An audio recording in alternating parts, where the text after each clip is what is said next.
Wasn't that cute? So cute. Well, and so here's why we have funny little videos besides the fact they warm our hearts. And, my kids are getting old enough, like cartoons are like, come on, Mom. And I'm like, but I love cartoons. But it's also our way of like welcoming everyone in, getting situated, being able to kind of chit chat and move us in. Cause gosh, we're ladies. We like to chit chat, right? So, I hope you got your snacks, but if you didn't, by the way, it's fine if you want to go back out there. There's always extras. So go out, get some cider, whatever you need to do throughout the evening. It's always open to you. So, but I am just thrilled to welcome you this evening. My name is Crystal Oleg. I help to lead our women's ministry here along with a whole team of you because I could not do this alone. And so we just are always so excited to welcome women from our community. Maybe this is the first time you've been to Hope Grimes. You're a friend. We literally don't care. We're just glad that you're here. This is an intergenerational ministry. So any phase of life, if you are a woman, you are welcome here. We don't care your status, your situation, whether you're married, whether you're not. This is just for women of all shapes and sizes. So we are just excited that you're here. Our theme for the year is You Are the God Who Sees Me. So if you didn't notice, I am wearing our little theme shirt that we made for the year with our logo. And then it has the verse on the back. I know I'm doing an excellent job modeling. I did not iron nor steam this shirt. You're welcome.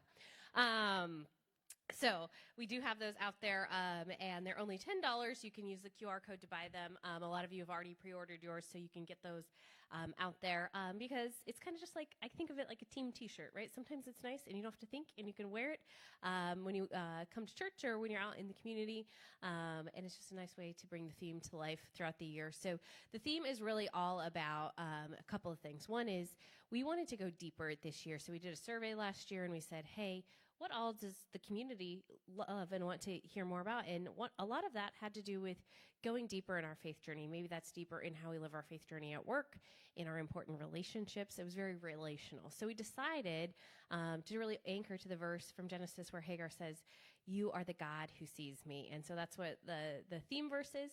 But we'll actually be studying all different women in the Bible throughout. So I think somebody said to me the last time, they're like, yeah, you know what? I've heard about enough from Paul. Which I thought was really funny. Like, obviously, we all love all the parts of the Bible that Paul authored, but I thought, you know what, that's right. There's a lot of Paul, and there's not a lot of Sarah, and there's not a lot of Hagar, and there's not a lot of Esther, right? There's just a lot of things we don't know about women in the Bible, and learning about women in the Bible actually requires us to go a smidge deeper because a lot of the reasons that the stories are there of women in the Bible, they're there for a reason. They're few, but powerful.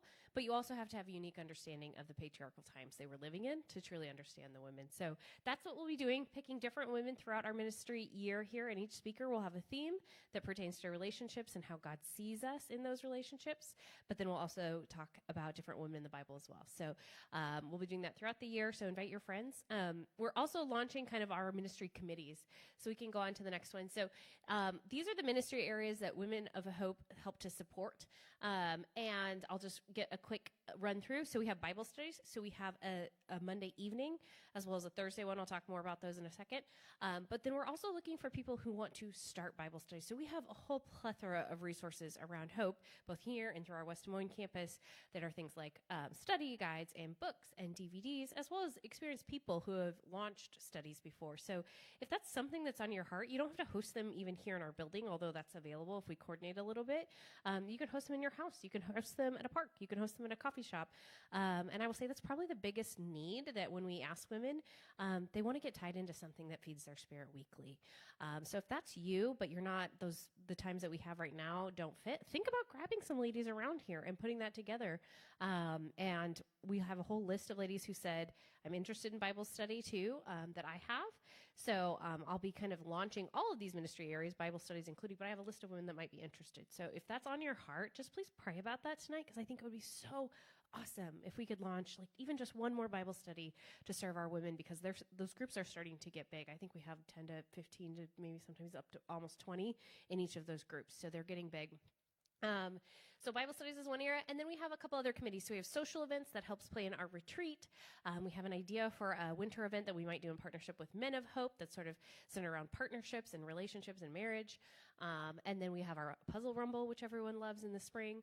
And then we have our care and missions team, which you're going to see more of here in just a little bit, help with donation drives. We also do meal trains. So meal trains are just really through kind of the body of the staff. They usually comes through the pastor team, or sometimes we'll hear about them. And we have a cool little online tool we use. It's really easy, but it's nice to have a meal train captain so that when someone calls in, we can have that person get in touch with the family or person who might need a meal train to say, do you have any dietary preferences? How can we drop it off?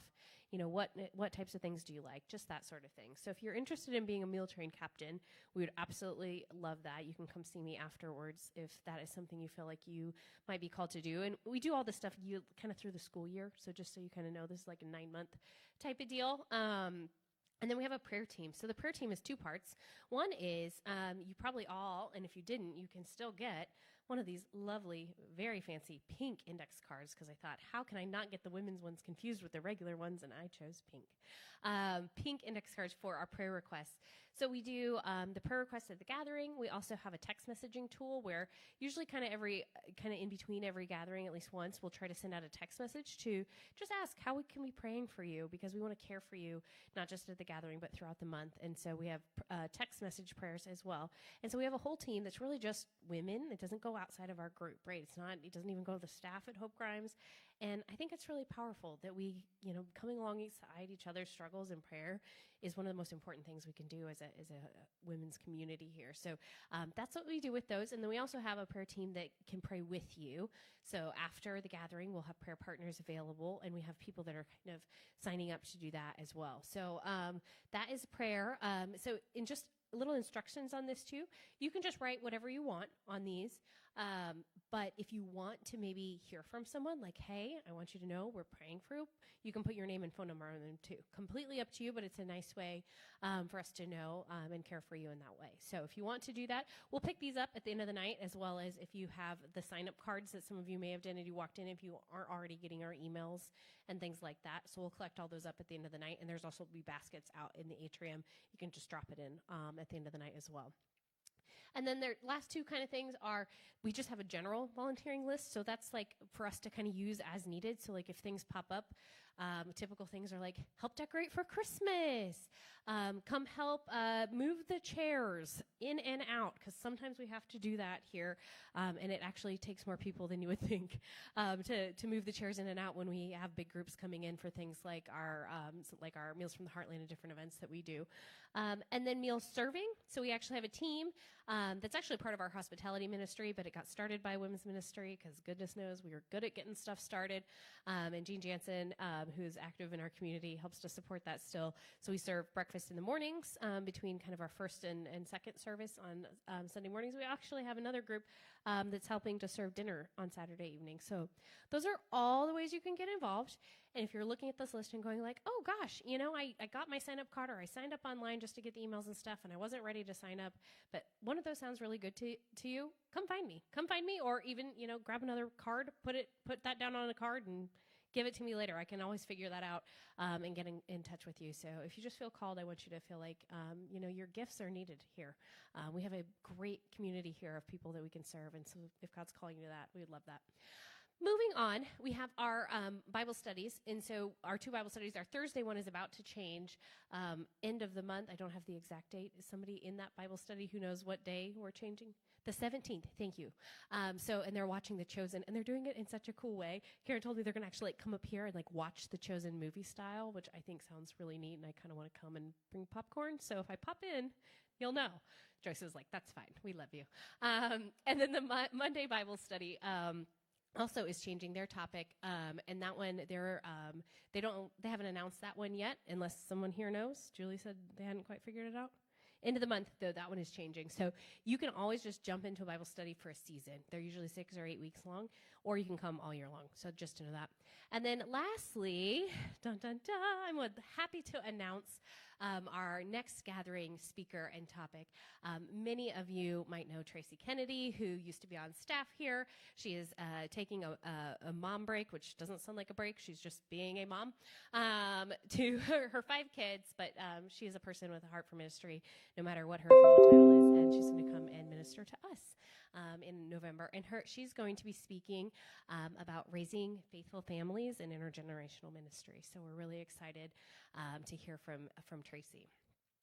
So with that, I'm going to take just a quick minute, and I'm going to tell you what we're going to do next. But while I do that and get these prayer cards together, I want you to turn around and say hi to like 2 people around you. Okay, go.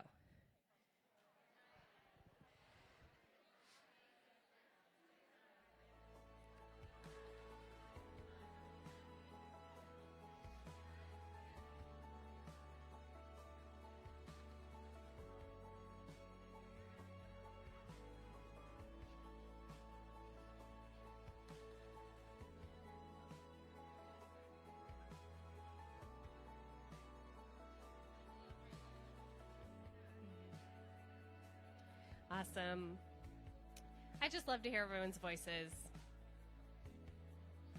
So we have a goal. We want you to all walk out of here. If you didn't come in knowing anyone, we want you to know at least one person before you walk out. And if you can meet one new person every time you come, by the time our ministry and school year ends, you will have made 9 new friends.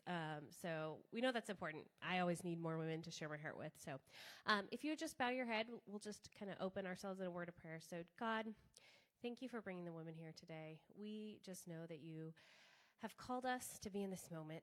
And a lot of times, God, we are the doers of our families, of our workplaces, of our friend groups. And so whatever those busy doings that are always going on in our mind, can you just quiet those tonight, God, and just pour into us with a spirit of openness to the message, a spirit of friendship and sisterhood, because there are so many places, God, where we can walk in this world and not feel like we can be our full, authentic selves.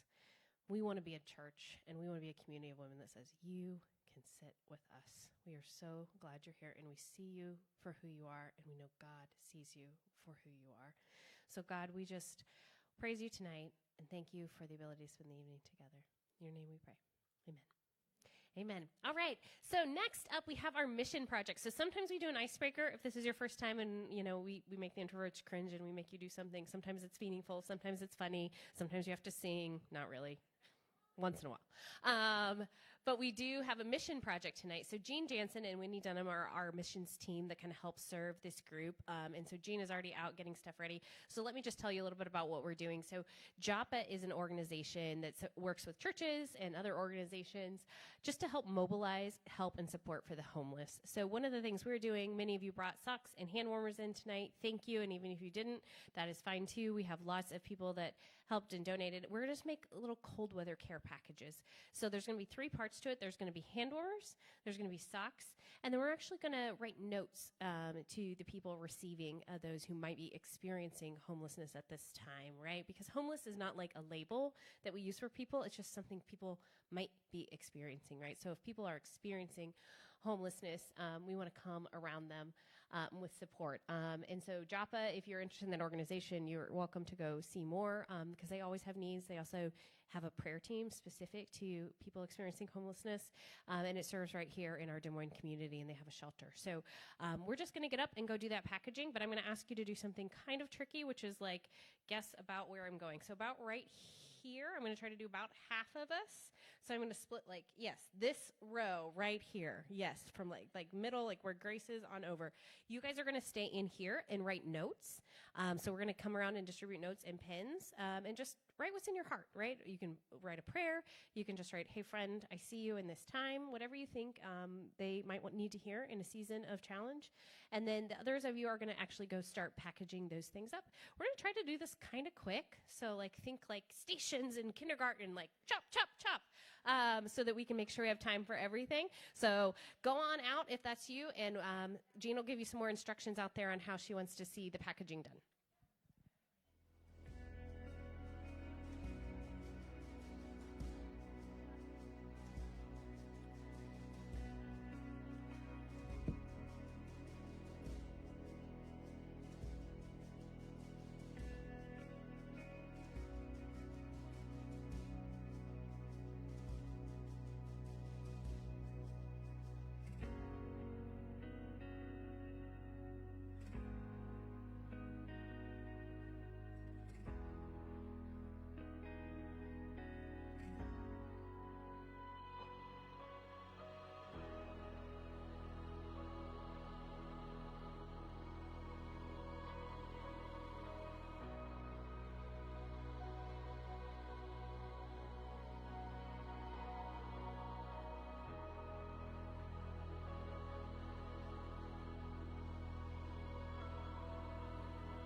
All right, everyone. If you can hear me out there in the atrium, thank you. Go ahead and finish up what you're doing if you're still packaging. But if you're not packaging, could you please come on back in so we can keep moving this evening?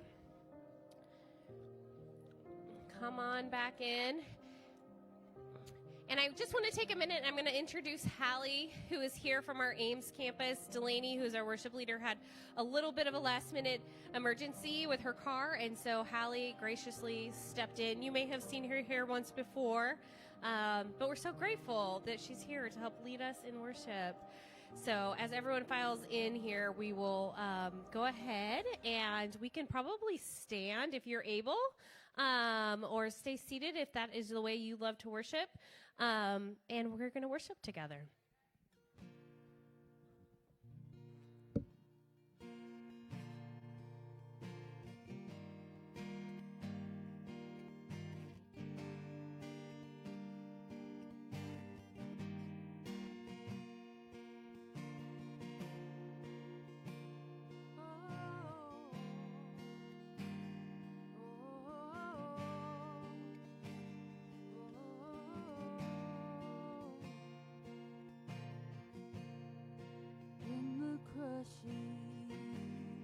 In the pressing, you are making new wine. In the soil I now surrender, you are breaking new ground. So I yield to you into your careful hand. When I trust you, I don't need to understand. Make me a vessel, make me an offering, make me whatever you want me to be. Came here with nothing but all you've given me. Jesus, bring me wine out of me. In the crushing, in the pressing, you are making new wine. In the soil I now surrender, you are breaking new ground. You are breaking new ground. So make me a vessel, make me an offering, make me whatever you want me to be. Came here with nothing but all you've given me. Jesus, bring me wine out of me. Jesus, bring me wine out of me. Jesus, bring me wine out of me. It's where there is new wine, there is new power, there is new freedom. The kingdom is here. I lay down my old flames to carry your new fire today.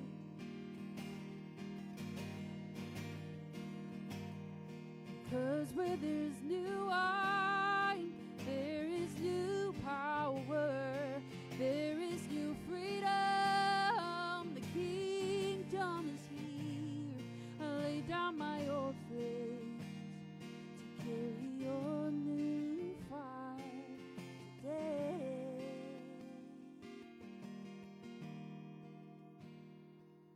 So make me a vessel, make me an offering, make me whatever you want me to be. I came here with nothing but all you've given me.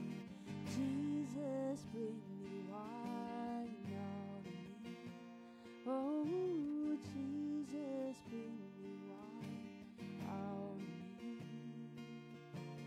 Jesus, Jesus, bring new wine out of me.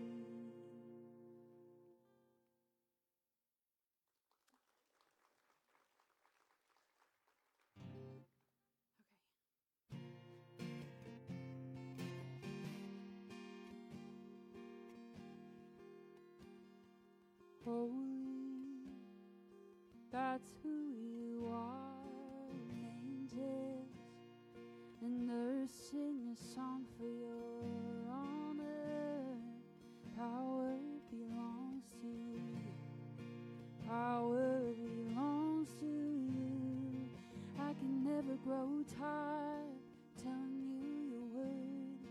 There's so many ways I can sing of your glory. I can never get tired of telling you your word over and over again. Always, now and forever, your matchless, clothed in the colors of heaven. No eye has ever seen all you are. I can never grow tired of telling you your word. There's so many ways I can sing of your glory. I can never grow tired of telling you you're worthy over and over again.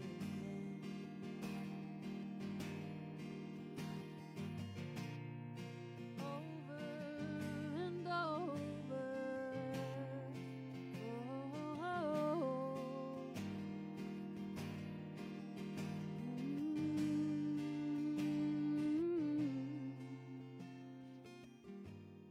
Singing holy, holy to my one and only, who is like our God. Let our hearts adore you as we bow before you. There's no one like our God. Singing holy, holy to my one and only, who is like our God. Let our hearts adore you as we bow before you. There's no one like our God. Singing holy, holy to my one and only, who is like our God. Let our hearts adore you as we bow before you. There's no one like our God. Oh, there's no one like you. Oh,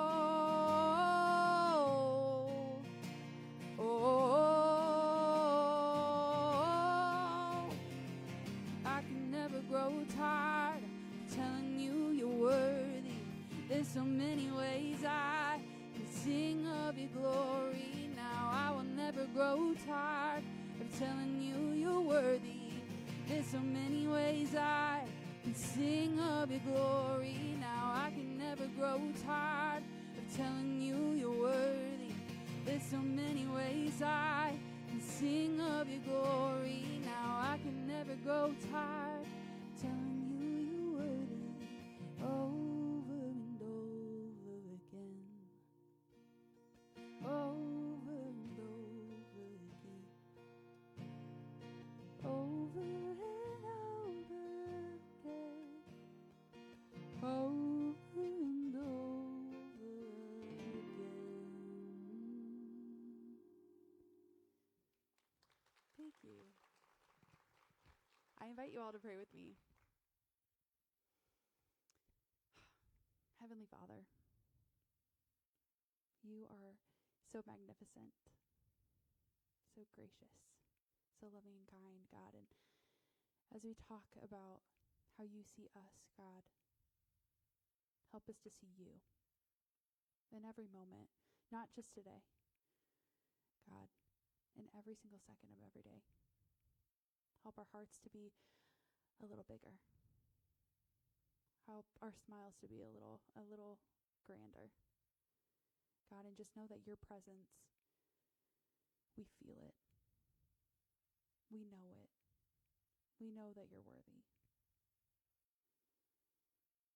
So in whatever we bring to the table today, God, just help us to know that you're walking through life with us, hand in hand, and that we can just soak up your presence. In your name we pray. Amen. Okay, can we give a hand to Hallie? Oh my gosh. Did you feel like Lauren Daigle was leading us? Doesn't her voice kind of remind you of Lauren Daigle? And I felt like we were in like a coffee shop. Like we needed to have like baristas in the back and like clinking of glasses. We needed like stools to sit on. It was very fun. Thank you so much, Hallie, for blessing us with that tonight. Okay, so my name's Christine Megason, and I help out here with women's ministry at Hope Grimes, and we are continuing tonight this theme that we've embarked on for the year here at the Gathering, all about the God who sees us. And so each month we're going to be looking at different women in the Bible and some of the different roles they play, and then connecting them to some of the roles that we play as women, and seeing what would God have us to know about who he is in the roles that we play. And being reminded that no matter what role that is, no matter what, whether we're enjoying that role in the moment or not, whether we're feeling like we're experiencing God in big and powerful and awesome ways or not, that he sees us right in that role, whatever that is. And so tonight we're going to be talking specifically about sisterhood and about friendship. So I need to kind of just get a little bit poll of the audience to know kind of who my people are here. Please raise your hand if you are a sister, like you have a sibling, you're not an only child, so you're a sister of some form. Okay, so that's a lot, a majority of us. Now keep your hand raised up if you are an older sister, so you have at least one younger sibling underneath you, okay? Now keep your hand raised if you are the oldest in your family. You are the oldest daughters out here. Now you are my people right here. Because I feel like I just want to say, I am sorry. We are part of a club we did not choose to join. We were just birthed into it, right? And it comes with a lot of baggage, being the oldest daughters, right? And we feel misunderstood most of the time, right? But I will tell you one thing, we can get stuff done. I can tell you that. In fact, the oldest daughter, they're some of the toughest men you will ever meet. So, as a fellow oldest daughter, I stand here tonight as we are about to meet an oldest daughter, an older sister, and a younger sister, and they do not have what you'd say the healthiest of relationships. It's complicated. Maybe you can relate. Maybe you understand because maybe your sibling relationships are complicated. Maybe some of your friendships with women are complicated. And so we're going to look at this lesson tonight. We're going to be looking at the story of Leah and Rachel. I would say it's a cautionary tale of sisterhood and of friendship. But I'm hoping that in the midst of it, that God will give us eyes to see Leah for who she is in the role that she is in, and that how God sees her. And that we would also see Rachel, and again, who she is in the role that God has her in, and that God sees her. And that through that, maybe we would identify a little bit with Leah. Maybe we would identify a little bit with Rachel. And maybe we would be reminded that in addition to Leah and Rachel, that God sees us too in the roles that we're in as sisters and as friends. So I mentioned I'm the oldest daughter. This is my siblings. My daughter's graduation party that we had just this last May. And my sister, I'm the oldest. My sister's the middle. And my brother, my little brother, is the youngest, okay?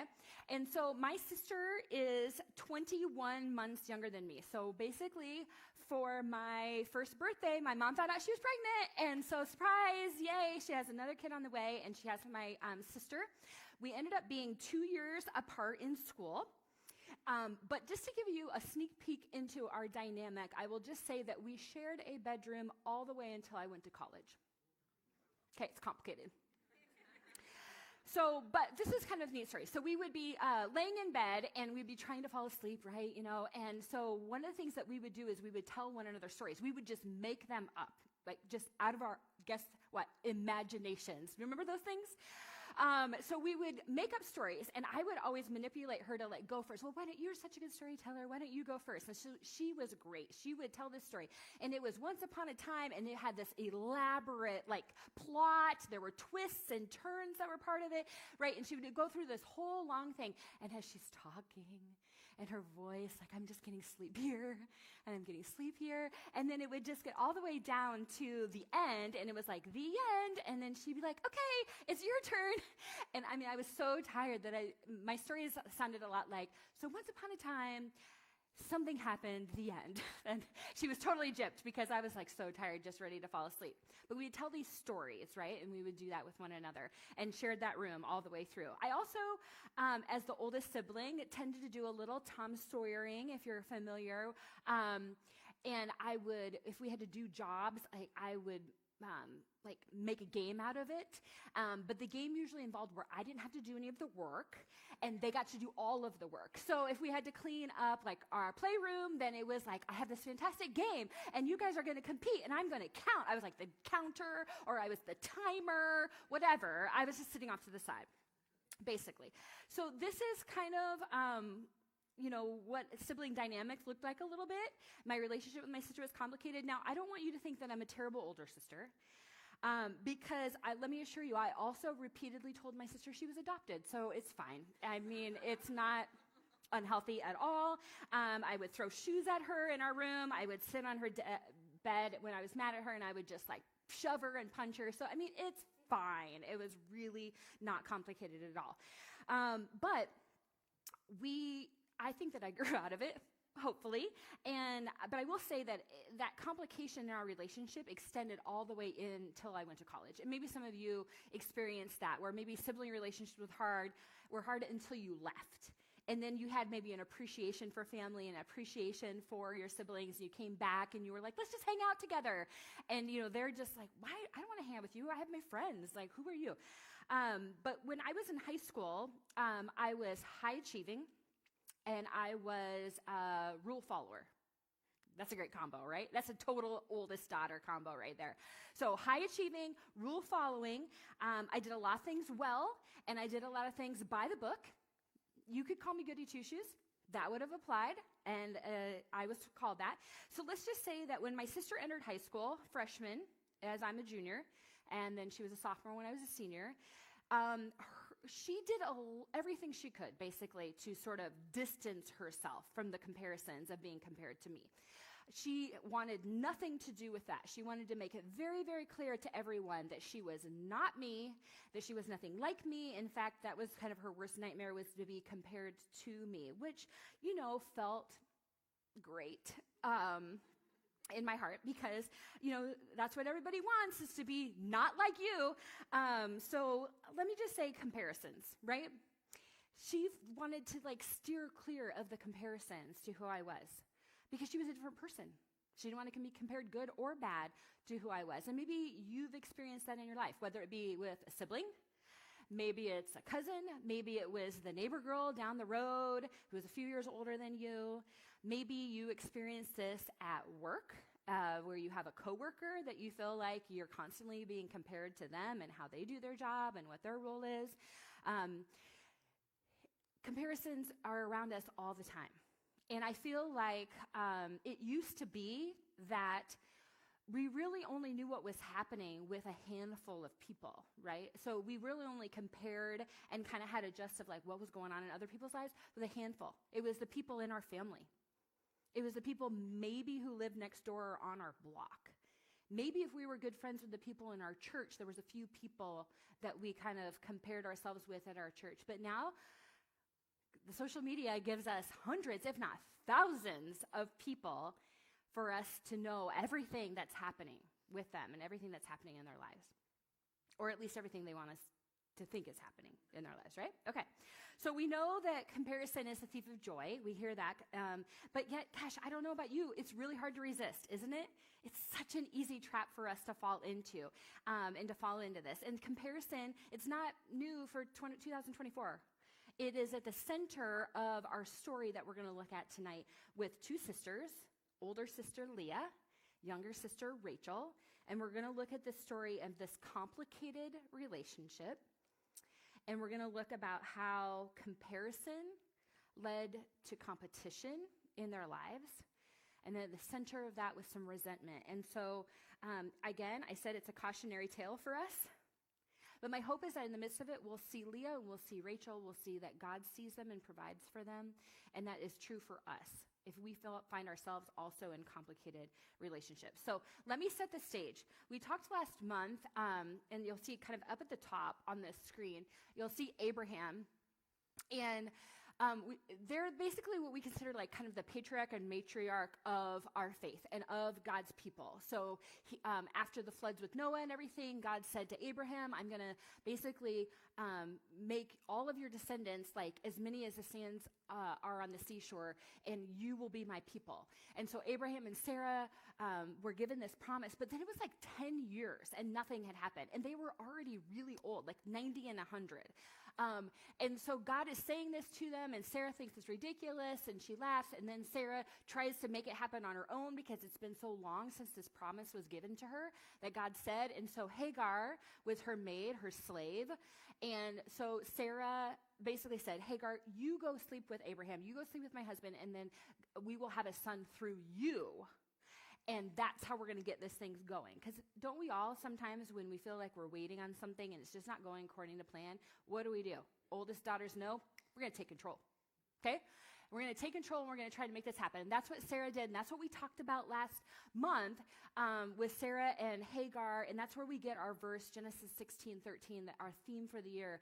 Because Hagar got banished after she had this child. Then Sarah was jealous of her. Jealous of that she had this heir, jealous that she'd had this son and that she still was barren. And so she treated Hagar harshly and then eventually kicked her out. And so here's Hagar and her son out in the middle of the wilderness and alone with nothing, with no one. And yet she experiences God in that moment. And she says to him, you are the God who sees me. So that was our promise, and that's what we're kind of rooting this theme on this whole year, the reminder, no matter what we're going through, no matter how bleak our situation is, that God sees us. So we have Abraham and Sarah. Eventually, though, Sarah has a son, and his name is Isaac, which means laughter, because it was so hilarious that this is happening. And Isaac marries Rebekah, okay? So we have Abraham, Sarah, then we have Rebekah, Isaac and Rebekah, and they have two kids, twins, Esau, older, Jacob, younger. And that's where we pick up the story tonight. Because Leah and Rachel are the wives of Jacob. Okay, so this is where we're at. So in case you think that just, your family's the only one that puts fun in dysfunctional, the people of God, the people that God that brought all about his people, his promised people, it comes through dysfunction. It comes through Abraham lying and saying that Sarah is his sister to protect himself, and Sarah not trusting God, and then banishing her maid Hagar, and then Isaac and Rebekah. And what we find is that Rebekah loves Jacob more than she loves Esau. And it's very obvious. It makes it very obvious. So there's this sibling rivalry between Jacob and Esau because Rebekah loves Jacob more than Esau. And she wants Jacob to receive the inheritance and to receive the blessing ahead of his brother, who is the firstborn. So Rebekah manipulates the situation and helps Jacob deceive his father, Isaac, to get the blessing. So that's what's happening. This is setting the stage for where we're coming into this story right now. Because now what's happened is that because of this, because Jacob tricked his dad, deceived him, got the blessing, got the birthright ahead of his brother, now his brother wants to kill him, so Jacob has to leave. This is like a soap opera, real-time soap opera we got here. So Jacob is leaving. He's in his home country, of Rebekah's home country. She's like, go back to where I used to live. My brother is still there and his family, and they'll take care of you. So this is where we find ourselves. Genesis 29, Jacob is in the home country of Rebekah, and he's looking to try to settle down, and he's looking to find a wife. Okay, that's what happens. So he shows up. He starts asking people, do you know Laban? Have you heard of Laban? He's my uncle. Oh, and they're like, oh, yeah, we know Laban.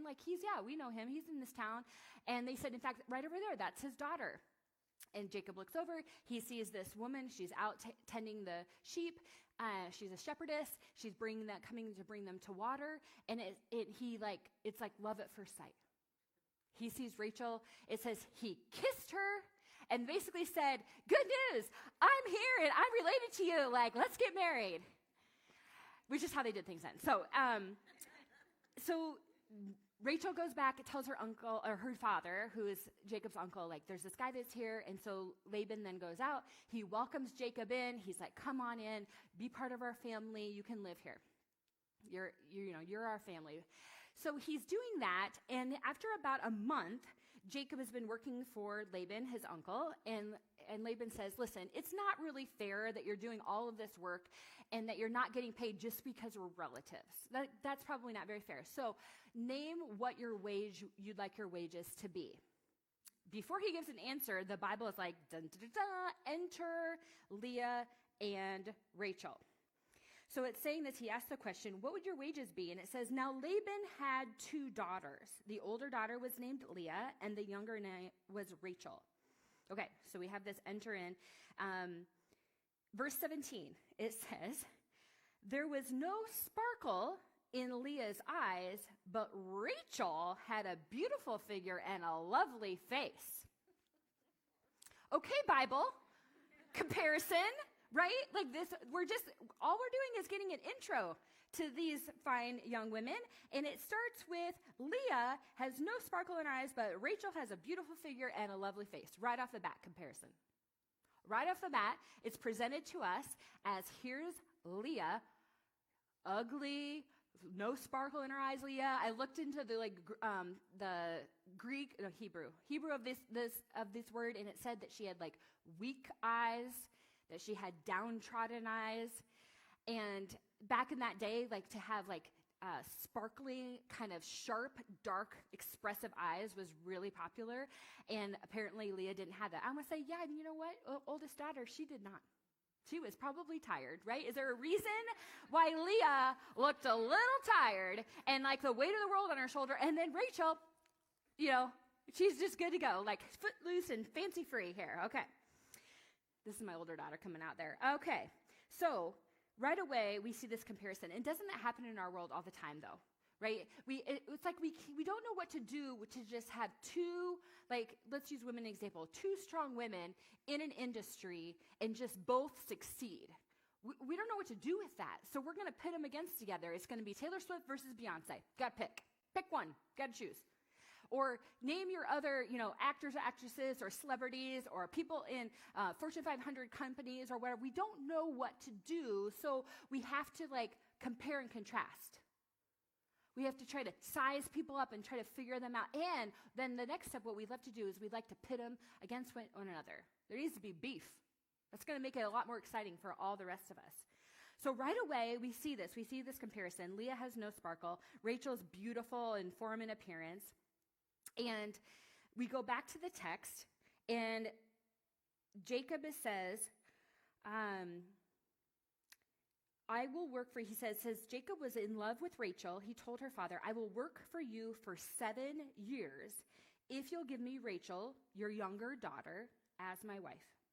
So Jacob loves Rachel, and he's willing to work 7 years, essentially, to kind of earn Rachel to be his wife. Okay, so agreed, Laban replies. I'd rather give her to you than anyone else, so stay and work for me. So Jacob worked 7 years to pay for Rachel. 7 years, you guys. That is a long time, right? Like, think back in your mind how old you are and then take off 7. And then think about how old your kids are and then take off 7. Like, how much has happened? 2017 is 7 years ago. I mean, that is 3 years before COVID. And I don't know about you, COVID's like a time gap. Like, it was like 20 years in 1 year. But fidget spinners were popular in 2017. This is what I'm saying. It was a while ago, okay? So 2017, we're in 2017. That's a long time. But Jacob is willing, and he's saying, I'm willing to do that, and I'll work for her because I love her so much. That's a lot. That's a lot of love. So anyway, so this is how it's set up. So he's asked to marry Rachel. We have poor Leah. And I don't know about you, but I can already feel this sense in this story, right, of these sisters. We have the comparison right off the bat. We have Jacob who's come in, and he's like, I'm going to skip past you, her. I'd like to marry this one. I know she's younger, which isn't the custom, that's usually how it's done these days, but I'd like to marry this one and not you, sorry, but I'm going to marry you. This is the one that I want. So it's setting up where it's really kind of, again, pitting Rachel and Leah kind of against one another. And so we don't know 100% sure, like, do they have a lot of animosity or do they get along great? We don't know. But the fact that they are introducing them already with comparison and competition tells me that maybe their relationship was complicated. Maybe Rachel was jealous of Leah in the fact that Leah was the older daughter. So if there was any benefits that were going to trickle down to them as women, then it was going to come first to Leah and it's not going to come to Rachel. Maybe Leah was jealous of Rachel because Rachel was so beautiful. Maybe going back, maybe Rachel is jealous of Leah or like has resentment towards her because she's like, listen, this woman, no one is interested in marrying her. And that means I'm never going to get married and she's standing in the way of my happiness.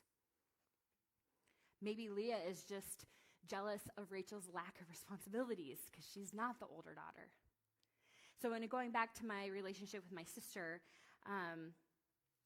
when we were, obviously my sister didn't want to be compared to me. She didn't want to be compared to the things that I was doing or feel like she had to live up to those standards and try to be what she was in my areas of strength. And so I understand that. And she felt kind of resentful that people would want to try to compare the two of us. But I know that in my heart, I was jealous of my sister because my sister has this personality where she's just real easygoing. And I don't know if you remember at the beginning when I said that I was high-achieving rule follower. Super fun person to be around. Like, I was like, we're going to have fun. It's going to look like this. It's going to be so fun. Aren't we having fun? That was the kind of intensity that I brought to the table at the time. And my sister was just real easygoing. Well, don't we just love the people who are just real easygoing? Yeah, love them. They're so fun to be around. And so she had tons of friends, and she was always going some places with friends and had all kinds of, sleepovers and everything like that. And so I found myself being jealous of her in that, but then also resentful that, like, I was always having to do stuff at home, and why are you not helping out like you normally see within siblings, right? And so that resentment begins to build up. And the thing is about resentment, as we think about Leah and how she was feeling this downtrodden, and she had this sense of, weak eyes, downtrodden, and here's this beautiful Rachel, and then we feel this building resentment that's starting to build up, but at the core of resentment is envy. And maybe we don't think of it that way. I don't think we do. A lot of times we just think, like, I just resent that person can get away with the things that they get away with. Or I just resent the fact that they just never show up or they never, follow through or whatever. And I have this building resentment, right? We struggle with that in our hearts towards people. Let me give you an example. Maybe you work in an office and there's that person in their office that always, like, 5:01, they're like out the door. They are on their way. They're like, see you guys later. I'm taking Friday off. I'm going to see you on Monday. And you just are like, feel your blood boiling. Right? Because you're just like, oh my gosh, I'm so resentful of that person. They're always leaving right on time. They never do any work in the evenings on their own. They never do any of these things, right? We have just like resentment in our heart towards them. Or maybe you're a person who like takes on a lot of responsibilities and you look to the people around you who just, seem like they can just get through life without having anyone expect anything of them. And then you just have this building resentment in your heart. If we boil it down though, there's an element where we're just kind of envious. Like, we're envious of that person that has a really good boundary to leave work at 5 o'clock when they're technically off, then they can leave. And we're just like, oh, I'm really mad at them and I resent them, but really I'm kind of mad at myself because I'm not having good boundaries in my own life. And so I have envy. I just call it resentment. So this is building between these sisters. And now Jacob has said, I'll work for 7 years. Laban says, that's great. We're going to let you do that. And so it says, Jacob worked for 7 years to pay for Rachel, but his love for her was so strong that it seemed to him but a few days. It's amazing. It says, finally the time came for him to marry her. He says, I've fulfilled my agreement. So he goes to Laban. He's like, listen, I've worked for 7 years. It's time. Now you can give me my wife, and I will sleep with her, and then we'll move forward. So it says, so Laban invited everyone in the neighborhood and prepared a wedding feast. And in those days, the weddings would have lasted like a week long, week to 10 days. So he starts rallying up all the neighbors, throws this gigantic feast. And it says on the first night, but that night when it was dark, Laban took Leah to Jacob, and he slept with her. And it says, verse 25, but when Jacob woke up in the morning, it was Leah. He's like, wait, what just happened? And so he says to him, what have you done to me? Jacob raged at Laban, I worked 7 years for Rachel. Why have you tricked me? How do you like them apples, Jacob? The deceiver, the one who pretended to be his brother, to fake out his dad and receive the older brother's blessing and inheritance, is now being deceived himself. The deceiver has now been deceived. He says, what have you done for me? It's a little plot twist here. So Laban answers, it's not our custom to marry off a younger daughter ahead of the firstborn. He said, but I got a solution. Wait until the bridal week is over. Like, give Leah her due, right? And then I'll give you Rachel too, provided that you promise to work another 7 years for me. Another 7 years. So anyway, I feel a lot of ugh about this whole ick sort of situation because it feels really slimy. It feels really shifty on Laban's part. I do feel bad for Jacob because he just worked 7 years of his life in order to marry someone, and then he got tricked. And so now he's married to somebody he didn't want to be married to, and he's not married to the person he wants to be married to, but you can as long as you work another 7 years. So I feel kind of bad for Jacob, even though, he's a deceiver and things come back around sometimes. I really don't like Laban. But in this story, I really feel sorry for Leah and Rachel. Because it's really hard when other people and their actions end up having control about decisions in our lives, right? And it does not help their relationship at all. So that's what we're going to look at. So let's assume that there was comparison and competition already happening, and we know there was. But now they're both married to Jacob. This is going to work out great. So Jacob, it says specifically in chapter 30, verse 1.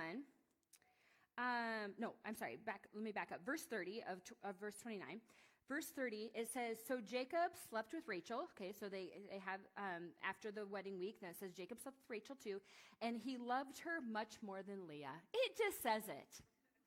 He loved her much more than Leah, and he stayed and he worked for Laban the additional 7 years. So that's not going to help much.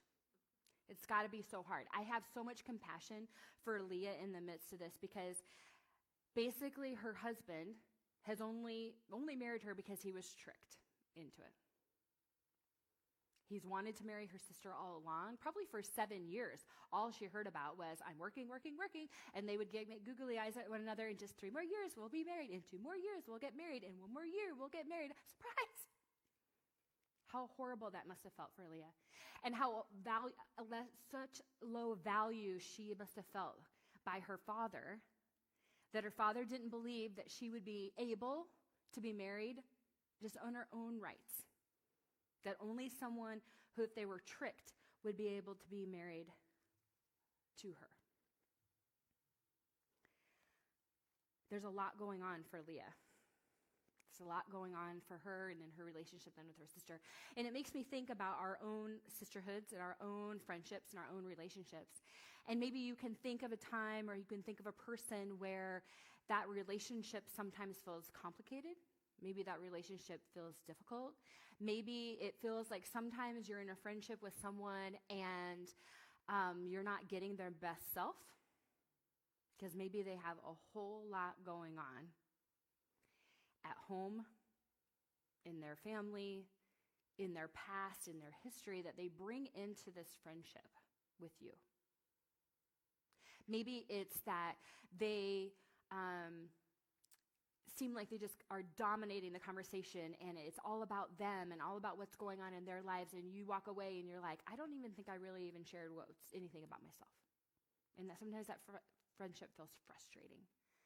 I hope that, like God seeing Leah, we have compassion sometimes for when women and the relationships that we have with them, when they feel complicated, that maybe it might have to do with the things that are going on outside of our friendship and have nothing to do with that, but have everything to do with what's going on with them in their own lives. And our friendship is actually a safe place that they get to come and they get to share.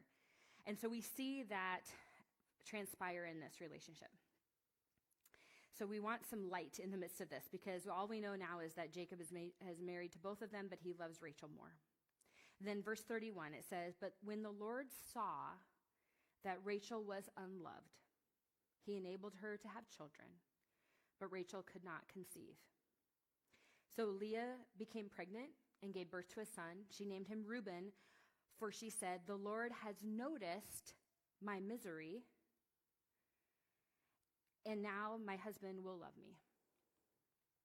We see here where God sees her. It says the Lord saw that Leah was unloved, and then it goes on, she names him Reuben because it says the Lord has noticed my misery. The Lord saw her, just like we saw with Hagar. The Lord saw her. The Lord sees her. And so that's just a promise to us tonight, no matter what we find ourselves, where we are in relationships, in our life, what we're struggling with, what we're dealing with, is just a reminder that God sees us, that God saw Hagar, that God sees Leah, that he sees our friends and other women in our lives, and that he sees us. And it may not always feel like it. It may not seem like God is aware or he doesn't care. But the truth is that he sees it all. He knows it all. And he cares about it all. And so even if we feel unnoticed in this world by our friends or our coworkers or our family, by our parents or by our children, please know that God sees you and he notices you and he cares for you. And so we see that Leah gets pregnant with Reuben, then she gets pregnant again. She gives birth to another son, and she names him Simeon, for the Lord heard that I was unloved and has given me another son. God hears us. He sees us and he hears us. And then she gets pregnant a third time, and she has another son named Levi, and because she says, surely this time my husband will feel affection for me since I've given him 3 sons. Like, doesn't your heart just break for Leah in this moment? Just each time she keeps hoping, like, maybe it will turn the tide and that maybe she'll win Jacob's affection. How lonely she must have felt in that. But yet God noticed her and God heard her and God was blessing her in this way. So we go on. And then finally she has a 4th child, and she names him Judah. And she says, now, she names him that because now I will praise the Lord. I love that there's this like a little bit of hope and a little switch there for Leah. And then it says, and then she stopped having children. Okay, but now we turn to Rachel. Chapter 30, verse 1. It says, when Rachel saw that she wasn't having any children for Jacob, she became jealous of her sister. She pleaded with Jacob, give me children or I'll die. Okay, well now I really feel bad for Rachel, right? There's just no winners in this situation, it seems like. Like both of them have really hard lives and they're thrown into this relationship. No wonder it's complicated. No wonder it's filled with resentment. No wonder it leads them into competition with one another.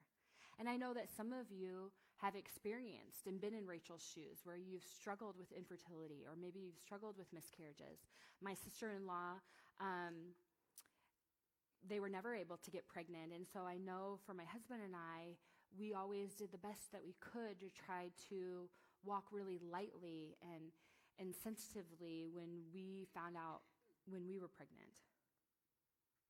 So it was especially true for Rachel in Bible times because their worth was on their ability to have children. Their worth was on the ability to have a son, specifically, to be an heir, and to have children that they wouldn't take care of them as they were older.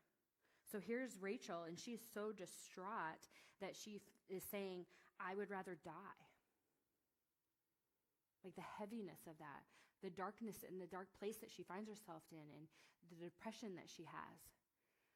Like we know when we've gone through that with friends, when we see them in those hard spots, sometimes how helpless we feel, right, as friends when we're seeing them walk through that. My prayer is that we would have grace and compassion for that, right? And Jacob doesn't do a great job at this because his answer is, like, what am I, God? Like, he's the one who's keeping you from having children. And that's what he tells her. So then Rachel, very similar to what we saw in the story with Sarah, takes things into her own hands. She feels frustrated. She looks over. She sees her sister has now had 4 sons. She has none. And so even though she's the one that Jacob loves, who he worked 14 years for, who even in the marriage to both of them, it says he clearly loved Rachel more. Even though she has the love of Jacob, she's longing for that child, and she looks and she's feeling jealous, her sister who has 4. And so then the child-rearing competition begins. And so then this is what we see. Okay, so Leah has Reuben, Simeon, Levi, Judah. And then Rachel, what she says is that, you know what? Take my maid, Bilhah, and sleep with her, and she will bear children for me, and through her I can have a family too. So Rachel gave her servant Bilhah to Jacob as a wife, and he slept with her. And Bilhah became pregnant and presented him with a son. And Rachel named him Dan, for she said, God has vindicated me. He has heard my request and given me a son. Then Bilhah became pregnant again and gave Jacob a second son. Rachel named him Naphtali, for she said, I have struggled with my sister, and now I am winning. So now it's Leah 4, Rachel through Bilhah 2, okay? Then Leah's like, oh, I'm sorry, I didn't realize that we were having the maids get involved with this. Got it. So then she pulls her maid in, Zilpah is her maid, and so then Zilpah has Gad and has Asher. And their names mean how fortunate I am and what joy is mine. Now other women will celebrate with me. And then finally, at the end of the story, let me just add one more weird thing. Then Reuben, this oldest child of Leah, is out and he's doing the harvest, and he comes across these things called mandrakes. And basically it was like foliage that he was able to find, like a fruit, but they were considered to be like an aphrodisiac and a guaranteed way to fertility. So Rachel sees, like, this is my chance. If I can get my hands on these mandrakes, then I will be able to get pregnant. So she goes to Leah, because Reuben's given him to Leah, and she goes to Leah and she says, I will allow you to sleep with Jacob if you will give me these mandrakes. And Leah's like, okay, done. They make the deal. And so I don't know if you're noticing that. It's really no longer about children. It's not really even about Jacob. It is about now these sisters and competing with one another. That's what it's all come down to. But the mandrakes work.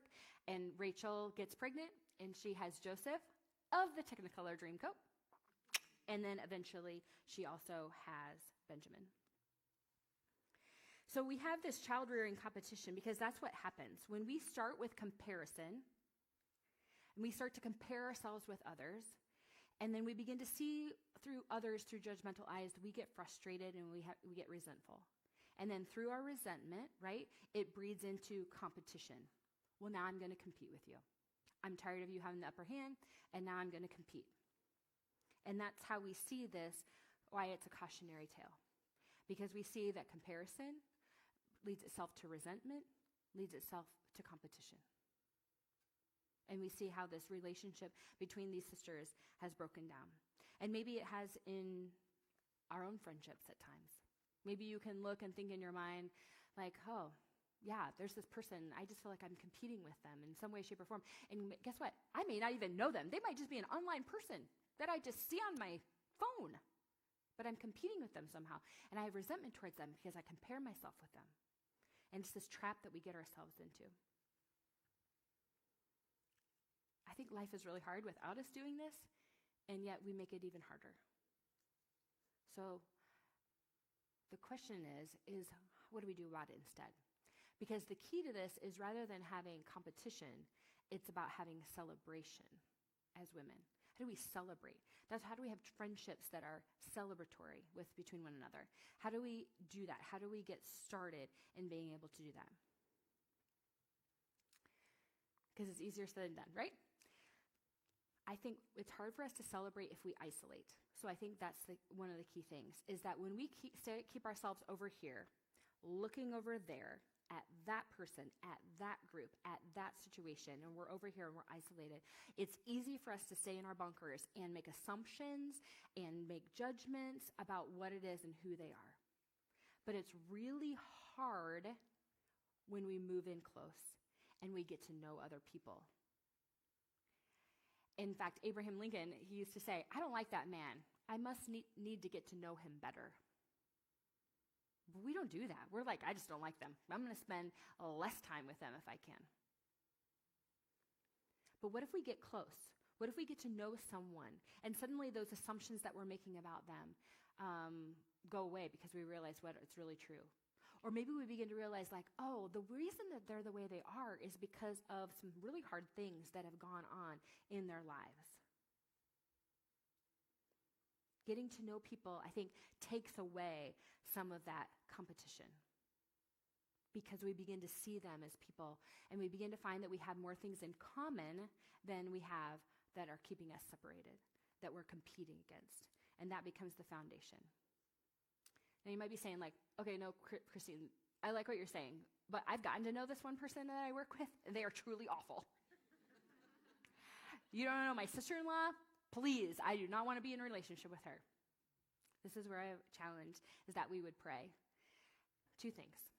If we think it's hard for us to celebrate, if it's hard for us to get to know people so that we then can discover things to celebrate, pray. Pray that God would change your heart and make it more like his, and then start praying for that person.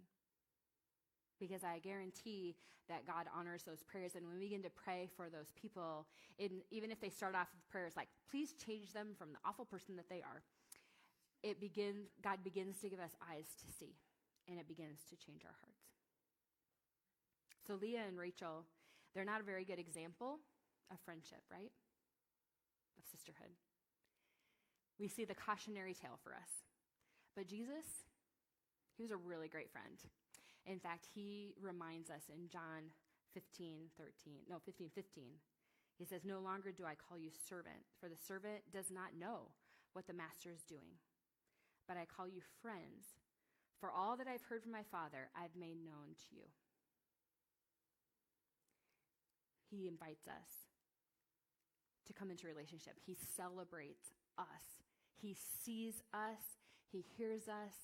He notices us, he listens to us, and he also sees and notices and hears the people in our lives. And he wants us to be free of comparison. He wants us to be free of competition. He wants us to be free to celebrate, because when he sees those people, he sees them as children of God. He sees them as his daughters. He sees what they've been through and cares for them, and he wants us to be able to do the same. May we be women, right? Not of competition, but we be women of celebration. So join me as we pray. God, that's a challenging thing. Man, we could relate to Leah and we can relate to Rachel because they're so human, and we see ourselves and we see how we get hurt and we get wounded. We see how we make assumptions. We see how we find ourselves feeling resentful and envious, oh Lord, and then we begin competing. We can understand. God, thank you that you understood too. You looked, you saw Leah, you saw Rachel, you had compassion for them. Thank you that you do the same in our lives towards us and towards the people we're in relationship with us. Lord, we want to be women of celebration and not competition. So enable us to do that. Give us a heart like you have for those people in our lives. Lord, help us to see them like you do. Help us to celebrate them like you do. In Jesus' name. Amen. So we have some discussion questions, and Zoe's going to put those up on the screen for us. So since we didn't do like an icebreaker to get you into groups, we want to just be able to put you in groups at where you're sitting, like 2 or 3s, 3s or 4s, and you can go through, pick one or two of these different questions. We're about 5 minutes away on time tonight, so you can do this for 5 minutes and feel free to take off. You can stick around longer because it's the after party, which just means you don't have to leave. And we'll stick around. Reminders, if you have prayer cards or info cards, you can hand those either to Crystal, to myself. You can hand them in the basket in the back. But otherwise, thank you for coming to the October gathering. We'll be back in November with Tracy Kennedy, and the date is November 7th. November 7th, so put that on your calendar. Otherwise, you can gather in groups, and you can go back to those questions and have great discussion and have a great night. Thanks for coming.